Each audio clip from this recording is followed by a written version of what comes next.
রাষ্ট্রপতি তার পদত্যাগের যে ইচ্ছার যে অভিপ্রায় তা ব্যক্ত করার জন্য ঠিক এমন দিনকে কেন বেছে নিলেন? আমার মনে হয় যে রয়টার্সে দিল্লির যে সাংবাদিক কৃষ্ণ এন দাসকে তিনি যে সাক্ষাৎকারটি দিয়েছেন তা প্রকাশিত হবার পর থেকে যেমন ব্যাপক কৌতূহলের আগ্রহ জন্মেছে যে আসলে এই সাক্ষাৎকারে তিনি কি বলতে চেয়েছেন, এবং আরেকটি অংশ চিন্তা করছেন যে ঠিক কোন সময়ে এমন সাক্ষাৎকারটি প্রকাশ হলো, কি আছে এমন সাক্ষাৎকারের নেপথ্যে।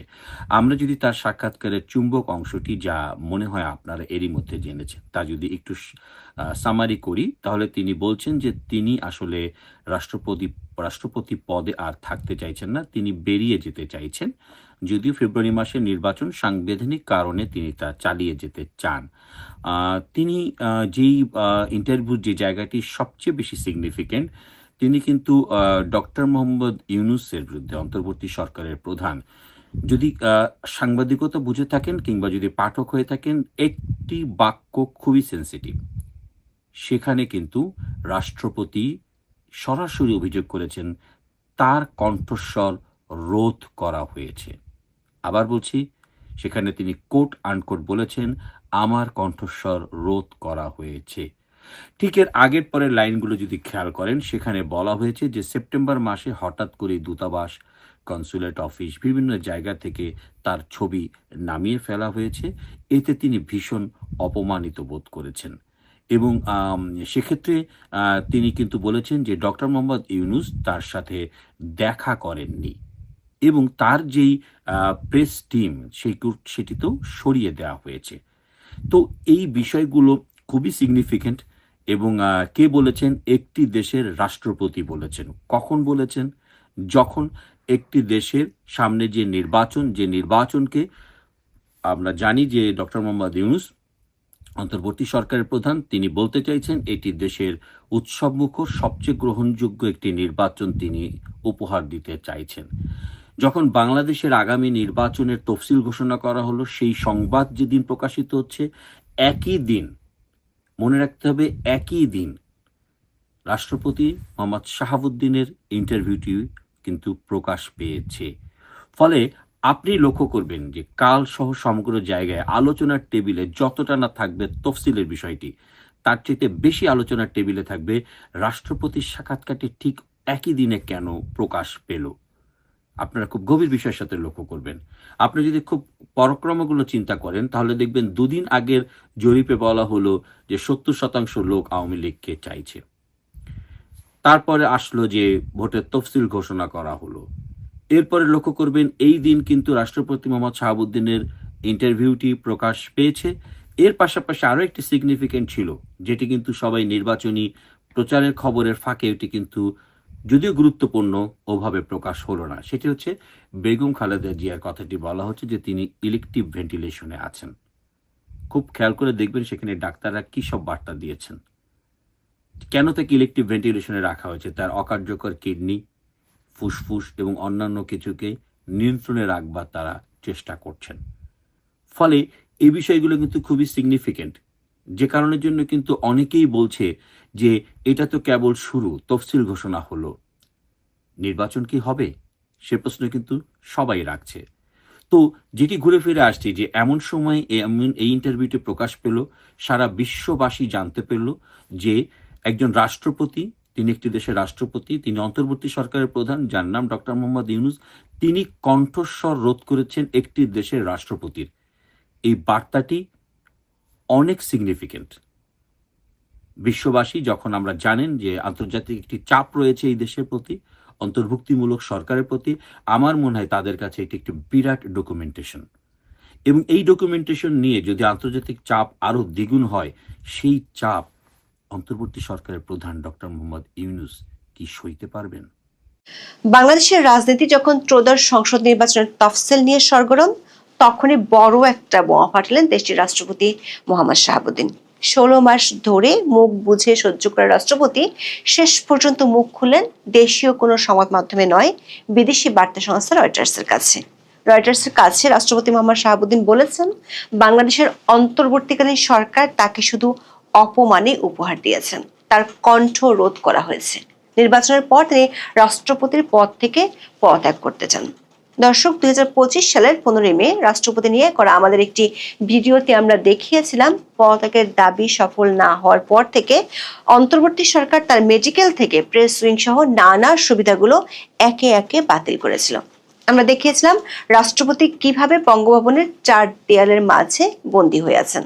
এবার নিজ মুখে রাষ্ট্রপতি সেসব বললেন বার্তা সংস্থা রয়টার্সের কাছে। তবে রয়টার্সের রিপোর্টটি থেকে একটি জটিল প্রশ্নের উত্তর পাওয়া যায় না। দর্শক, এখানে প্রশ্ন ওঠে, এতটা অপমান সহ্য করেও রাষ্ট্রপতি এতদিন কেন পদে থেকেছেন, কেন তিনি পদত্যাগ করেননি? তার উত্তর আমরা দিয়েছিলাম আরেকটি ভিডিওতে, যেটি প্রচার হয়েছিল 2024 সালের 20 সেপ্টেম্বর, যেখানে বলেছিলাম রাষ্ট্রপতি পদত্যাগ করতে পারবেন না, এমনকি ছুটিতেও যেতে পারবেন না। এবার রাষ্ট্রপতি নিজ মুখে রয়টার্সকে বলেছেন তিনি সাংবিধানিক দায়িত্ব রক্ষার স্বার্থেই পদে আছেন। নির্বাচন হলে তিনি পদত্যাগ করে চলে যেতে চান। রাষ্ট্রপতি শাহাবুদ্দিনের এই পদত্যাগের ইচ্ছাকে বলা যেতে পারে অপমানের জবাব, মধ্যমেয়াদী চুক্তি। এমন প্রেক্ষাপটে আমাদের নতুন প্রশ্ন হলো, এই মুহূর্তে সাংবিধানিক জটিলতার এই কমেডি অফ ইরর্স কিভাবে কাজ করছে?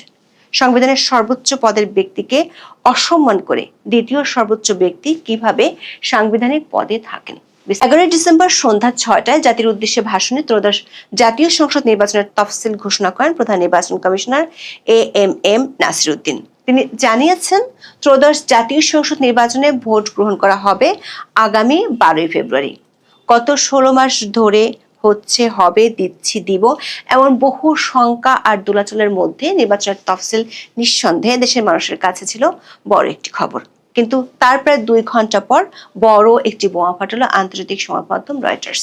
রয়টার্সের এক্সক্লুসিভ খবরটির শিরোনাম হলো, Bangladesh president feeling humiliated, wants to step down halfway through term. যার অর্থ হলো বাংলাদেশের রাষ্ট্রপতি অপমানিত বোধ করেছেন, মেয়াদের মাঝপথে পদত্যাগ করতে চান।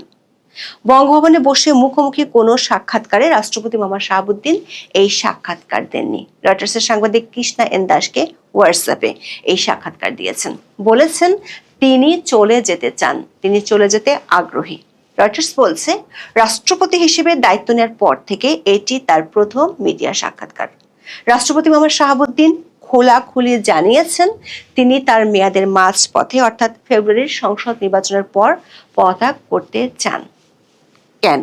তার সোজাসাপটা উত্তর, তিনি অন্তর্বর্তীকালীন সরকার যার নেতৃত্বে আছেন নোবেল বিজয়ী মোহাম্মদ ইউনূস, তাদের দ্বারা অত্যন্ত অপমানিত বোধ করেছেন।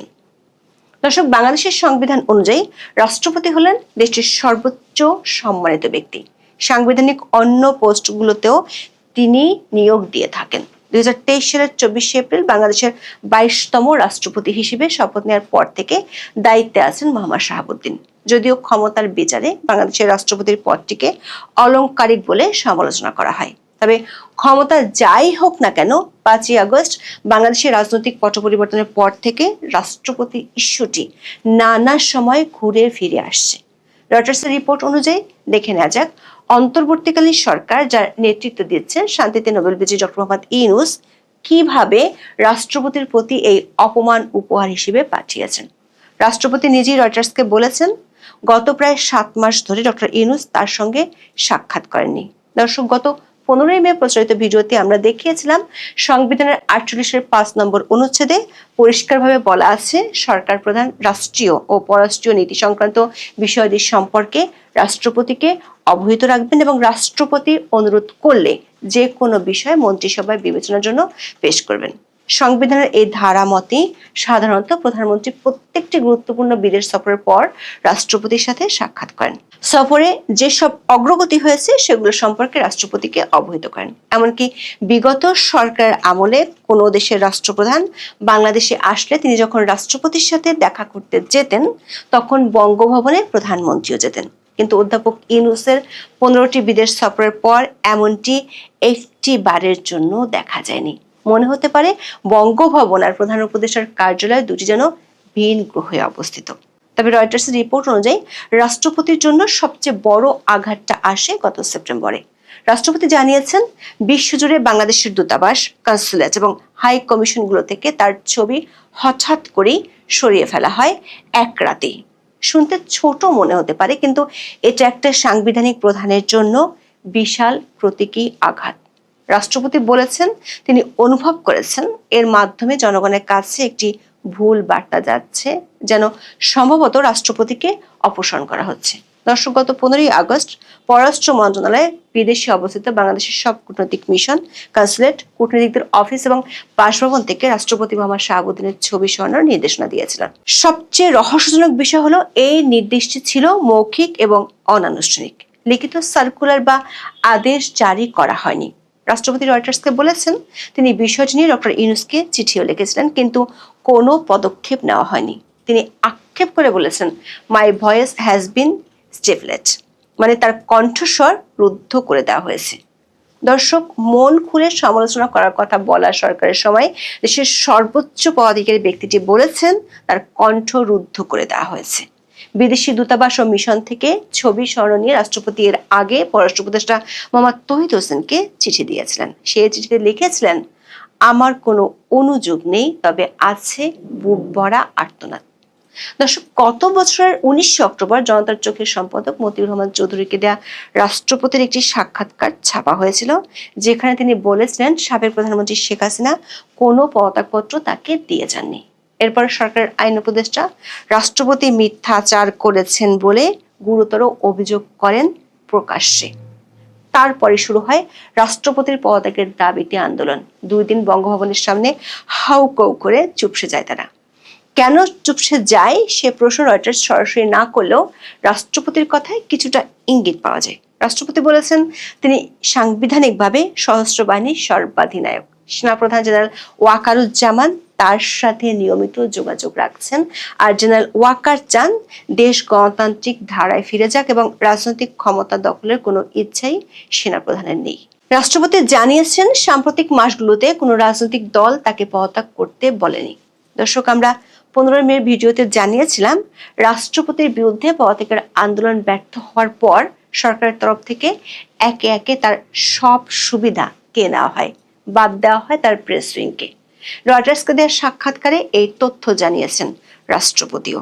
চলতি বছরের 29 জানুয়ারির পর থেকে বঙ্গভবনের ওয়েবসাইটে নতুন কোনো ছবি বা তথ্য আপলোড করা হয় না। এমনকি রাষ্ট্রপতি ও তার স্ত্রীর জন্য নির্ধারিত চিকিৎসক সংখ্যাও কমিয়ে দেওয়া হয়েছে। বিদেশে চিকিৎসার জন্য যেতে চাইলে সেটিরও অনুমোদন দেওয়া হয়নি। প্রশ্ন হলো, গত 16 মাসে এতটা অপমানিত বোধ করার পরও কেন মোহাম্মদ শাহাবুদ্দিন পদত্যাগ করেননি? রয়টার্সকে রাষ্ট্রপতি বলেছেন তিনি সাংবিধানিক সংকটে পড়তে চাননি। তিনি বলেছেন নির্বাচন না হওয়া পর্যন্ত তার দায়িত্ব পালন চালিয়ে যাওয়া উচিত। সাংবিধানিকভাবে রাষ্ট্রপতি হওয়ায় তিনি তার অবস্থান ধরে রেখেছেন। দর্শক, এই যে সাংবিধানিক সংকটের কথা বলেছেন, কথা আমরা জানিয়েছিলাম গত বছরের 20 সেপ্টেম্বরের ভিডিওতে। বলেছিলাম কেন রাষ্ট্রপতি পদত্যাগ করতে পারবেন না, এমনকি ছুটিতেও যেতে পারবেন না।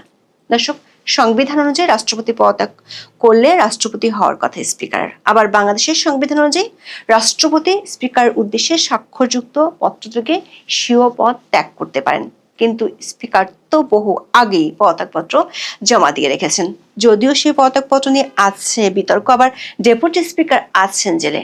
রাষ্ট্রপতি ছুটিতেও যেতে পারবেন না কেন, সে প্রশ্নের উত্তর হলো রাষ্ট্রপতি নিজের ছুটি নিজেই মঞ্জুর করেন। সর্বোচ্চ 4 মাসের ছুটি মঞ্জুর করতে পারেন, কিন্তু সেক্ষেত্রে দায়িত্ব দিয়ে যেতে হয় স্পিকারকে। স্পিকারকে জানিয়ে যেতে হয় তিনি ছুটিতে যাচ্ছেন। দর্শক, রয়টার্সের খবরে বলা হচ্ছে রাষ্ট্রপতি এখন চলে যাওয়ার জন্য প্রহর গুনছেন। 12 ফেব্রুয়ারি নির্বাচন হয়ে গেলে তিনি নিতে চান মুক্তির স্বাদ। যদিও বিগত তত্ত্বাবধায়ক সরকারগুলোর আমলে যারা রাষ্ট্রপতি ছিলেন তারা পরবর্তী রাজনৈতিক সরকারের সময় মেয়াদ শেষ করতে পেরেছিলেন। যেমন সবশেষ অধ্যাপক ইয়াজউদ্দিন আহমেদ বিগত আওয়ামী লীগ সরকারের সময় মেয়াদ পূর্ণ করে বিদায় নিয়েছিলেন। কিন্তু বর্তমান রাষ্ট্রপতি মোহাম্মদ শাহাবুদ্দিন নিজেই জানিয়েছেন তিনি মাঝ পথে ইস্তফা দিতে চান। তবে তার আগে বিদেশি সংবাদ মাধ্যমকে দেওয়া রাষ্ট্রপতির এমন মন্তব্যগুলো বাংলাদেশের সংসদীয় গণতন্ত্রের এক গুরুত্বপূর্ণ ঐতিহাসিক দলিল হিসেবে বিবেচিত হবে। এটি অন্তর্বর্তী সরকারের সাংবিধানিক দায়িত্ব পালনের ব্যর্থতার নজিরকে সামনে এনেছে, সাথে রাষ্ট্রের সর্বোচ্চ সাংবিধানিক প্রতিষ্ঠানের মধ্যে ভারসাম্যহীনতাকে তিনি একটি দায়িক প্রমাণ হিসেবে রেখে দিলেন। রয়টার্সের সবশেষ প্রশ্ন ছিল শেখ হাসিনার সাথে রাষ্ট্রপতির যোগাযোগ আছে কিনা। তবে রাষ্ট্রপতি এই প্রশ্নের উত্তর দিতে চাননি। বলেছেন, রাষ্ট্রপতি হওয়ার পর থেকে তিনি স্বাধীন কোনো দলের সাথে যুক্ত নন, যদিও বলেছেন গত 16 মাসে তার কণ্ঠ ছিল স্তব্ধ। রাষ্ট্রপতি এসব মন্তব্যের ব্যাপারে রয়টার্স অধ্যাপক ইউনূসের প্রেস সচিবের মন্তব্য জানার চেষ্টা করেও পায়নি। এখন এ পর্যন্ত। সবাই ভালো থাকুন, সুস্থ থাকুন।